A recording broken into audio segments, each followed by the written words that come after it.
Linda, is this something that you've ever experienced, not being paid an equal amount for doing the same job? Yeah, because when we started Birds of a Feather, which was 89 and through the 90s and that, we weren't paid very much money because I don't think they realised how successful it was going to be. But halfway through the 90s, someone happened to mention how much they were getting, the boys were getting from Only Fools and Horses. So armed with this knowledge, we then said, we want the same and maybe a little bit more, and we actually got it.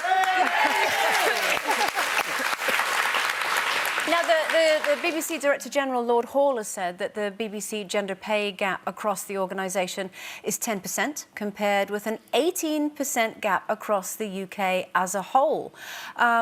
What that actually means is that they're not as bad as everywhere else, but it doesn't mean that they're good. It just means they're not as bad as everywhere else. Because it's still pretty bad out there. Yeah. When you went to ask for your pay rise, did all three of you go? We all together? got paid exactly the same money, and we still do now when we do Birds. And did they give it to you straight away, or did you have to really? Our agents had to haggle with them a lot and say that we wouldn't be doing any more unless they gave us the increase, which we thought we deserved. Both hit shows, right. both, you know. Well done, brilliant.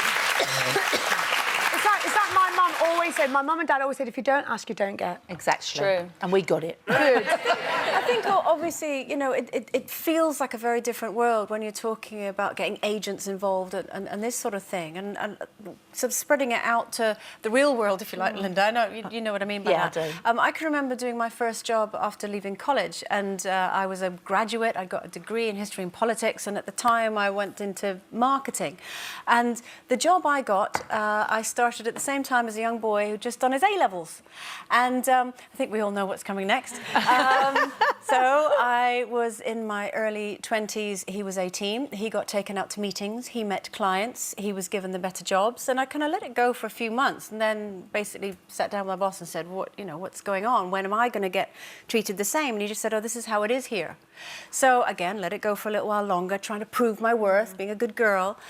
But what I was doing was taking note of every time that things were happening that definitely weren't for. This wasn't just a disgruntled employee thing. This was definite marcations of times that weren't fair. Eventually I went to see my boss and explained the situation to him, the big boss. And he said, you women, you think just because you've got a degree, you're the same as a man. Oh, my God. Unbelievable. I would expect you to be doing this job for at least 6 years before you're taken out to meet a client.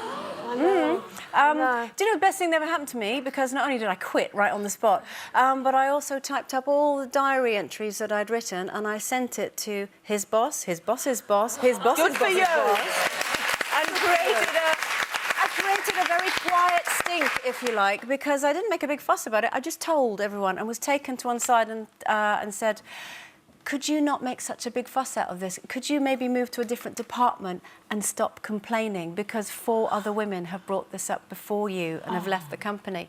And that was 20-odd years ago, and it's still going on now. Nothing's changed. Well, from when I've started, one rule I always learnt in this industry is never discuss your fee with anyone, because it does cause arguments and stuff. But I suppose with me, I've learnt to know what my worth is, what I think that I should charge. I don't go to opening of an envelope. I don't say yes to every job. And if it is a big fee, sometimes I'm like, Kate, don't be stubborn because you might lose it. And then I think, well, if I lose it, then I'm not worth it. Go for someone lower than me. But like even in the past with husbands, like with Pete, we used to have, even if we did an OK shoot, we used to have separate contracts. I used to get more than him because I think I know my worth. I know that if I wasn't on the cover of it, or not always with him, if I wasn't on the cover, the others wouldn't be worth it on their own. Does that make sense? Yeah. And that's what I've always done. But you're in a very unique situation, aren't you, in terms of... But even like in a normal job, it's like...